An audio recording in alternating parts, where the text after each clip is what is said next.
তিনটা জিনিস ব্রেইনটাকে ধ্বংস করতেছে। ব্রেইন যে দামি জিনিস এটা তো বুঝি না, এই জন্য ব্রেইনের দাম বাড়ে, মানুষ কাছে এটা কি আর হবে। 1 নাম্বার জিনিস, আচ্ছা এখানে কেউ কি আছে যে 100 কোটি টাকার মালিক? 100 কোটি নোবডি না? আচ্ছা, ব্রেইনের দাম এখনকার হিসাবে মিনিমাম 30,000 কোটি টাকা। কোনো সার্ভিস চার্জ আছে? যে আল্লাহ যদি কইতো যে ঠিক আছে 1% করে টাকা দাও, ফকির হয়ে যাওয়া লাগবে না? এই ব্রেনটা যে দিয়েছে এটা কাজে লাগাইতে পারতেছি না কেন? তিনটা জিনিস ব্রেনটাকে ধ্বংস করতেছে। 1 নম্বরে কি? প্রফেসর মুক্তার আহমেদ স্যার বলছে কিন্তু যে আমাদের ধৈর্য কম না? এই কি কম? তা উনি যেটা বলছে যে ধৈর্য কম, উনি তো বাংলায় বলছে, এই জন্য শুনে অত মজা লাগে নাই, মনে করছে এটা ফির কি সমস্যা।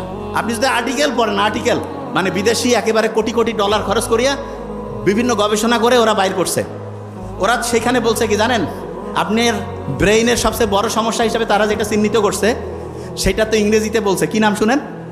Attention deficit hyperactivity disorder. ওরে বাবা, এত বড় রোগ! এইখানে যারা আছি হয়তোবা আল্লাহর মধ্যে এরা তো ইসলামী, এদের হয়তো বেশিরভাগ জনের ব্রেন ভালো আছে, তবে সারা দেশের যদি চিন্তা করি 80% মানে 10 জনে 8 জনের, আমার সাথে একটু বলতে হবে, attention deficit hyperactivity disorder. এইটাকেই বাংলায় বলে কি? ধৈর্যের অভাব। এবং আপনি যদি ডাক্তারের কাছে যান, যদি আপনার এটা লিখে দেয় ADHD, কবে যে আপনার বিশাল বড় সমস্যা, যে কী ব্যাপার, যে এটা ট্রিটমেন্ট আমাদের কাছে আছে। কি ট্রিটমেন্ট দিবে শুনেন? বলবে যে আপনি ঠিক রাতে এশার নামাজ যখন হবে তারপরে মোবাইল টোবাইল দেখবেন না, ঘুমাবেন, ফজরে উঠবেন, উঠে আগে একটু চোখ বন্ধ করে থাকবেন, শুকরিয়া আদায় করবেন, তারপর একটু এক্সারসাইজ করবেন, সকালে একটু হাঁটাহাঁটি করে সূর্যের দিকে তাকাবেন, সারাদিন সহজে বেশি মোবাইল বের করবেন না, দুপুরের পরে একটু দেখতে পারেন, আর কোন সময় কি কাজ করবেন এটা ডায়েরি মেনটেন করে লিখে করবেন।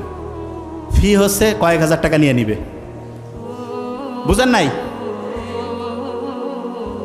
বড় বড় যে রোগগুলো, আমি তো অবাক হয়ে গেছি যে কিরে বাবা, এগুলো রোগ, এগুলো ট্রিটমেন্ট, এবং এগুলো যাদের হয়, অবশ্য যার টাকা পয়সা কম হইলেও কোনো সমস্যা নেই, কারণ হয় মানে রোগ যে আসে টেরে পাবে না। তা ওই বেশিরভাগ জন যারা আছে না, টাকা পয়সা প্রচুর, আমরা তো দেখি ওই যে তোমাদের নোবেল স্যার সারা দুনিয়া থেকে রুগী দেখতেছে আলহামদুলিল্লাহ, এবং ইন্ডিয়ায় মাদ্রাস চেন্নাইতে যে ভালো হচ্ছে না আলহামদুলিল্লাহ, কারণ খুব অথেন্টিক ইমানদারির সাথে রুগী দেখে, সে একটা পয়সা কোনোদিন 2 নম্বরই করেন, এই জন্য অনেস্ট ডাক্তার, আল্লাহর রহমত আছে আলহামদুলিল্লাহ। এবং সে যেটা করছে আমি দেখছি, হিউজ মানসিক এই প্রবলেমের রুগীগুলো আছে। তা এইটা থেকে কেউ যদি বাঁচতে চায় তাহলে তাকে ইসলামের রাস্তায় আসতে হবে না ইসলামের রাস্তা থেকে দূরে যাইতে হবে? ইসলামের রাস্তায় আসতে হবে, যে জায়গা থেকে আমি ছিলাম। তাহলে ধৈর্যের যে অভাব, এটা হচ্ছে ADHD, attention deficit hyperactivity disorder. আচ্ছা, আমরা যে নামাজটা পড়ি, নামাজ যে পড়ি, এইটার সবচাইতে বড় গুরুত্ব হচ্ছে ব্রেইনটাকে ফোকাস দেওয়ার ক্যাপাসিটি বাড়ানো। ব্রেইনটাকে কি করার ক্যাপাসিটি বাড়ানো? ফোকাস দেওয়ার। আচ্ছা, বর্তমান পৃথিবীতে সবচেয়ে বেশি টাকা আছে ধনী লোক, একটা নাম বলেন তো, কে? Elon Musk. Very nice. 1835 সালে জন্ম নিয়েছে আমেরিকায় একজন এরকম ধনী লোক ছিল, যার নাম অ্যান্ড্রু কার্নেগি। কি নাম? Andrew Carnegie. তা উনি ব্যবসা বাণিজ্য যেইটাই করে খালি কোটি কোটি কোটি কোটি টাকা ইনকাম করে। আমেরিকার যে হচ্ছে গোয়েন্দা বাহিনী আছে না, তারা চলে গেছে তার কাছে, যে বলতেছে যে কী ব্যাপার, আপনি এত টাকা ইনকাম করতেছেন, সব কাগজপত্র আমাদেরকে দেখান। উনি সব কাগজপত্র দিয়েছে। কাগজপত্র দেখার পরে কোনো জায়গায় কোনো 2 নম্বরই ধরা পড়ে নেই। তখন ওনাকে জিজ্ঞেস করছে যে আপনি যে এত অসাধারণভাবে ব্যবসা করতেছেন, এটার পিছনে রহস্যটা কি? ধরবো কিন্তু এখনই, ওই যে লাস্ট পেজ।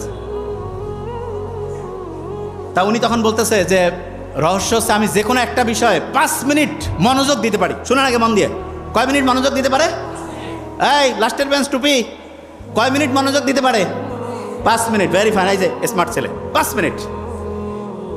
আচ্ছা, ওই সময় যারা ছিল সবাই কাছে 5 মিনিট, এটা তো কোনো কাজে না। তা বলতে ঠিক আছে, আপনারা আসেন, মনোযোগ দেওয়ার টেস্টিং হচ্ছে। যারা ওই সময় আমেরিকার বড় বড় প্রতিষ্ঠানে, ওই সময় মোবাইল টোবাইল তো ছিল না, ব্রেন ভালো ছিল, চেষ্টা করছে, তারা 1.5 থেকে 2 মিনিট পরিমাণ একটা বিষয়ে মনোযোগ দিতে পারছে। আর অ্যান্ড্রু কার্নেগি 5 মিনিট পারত।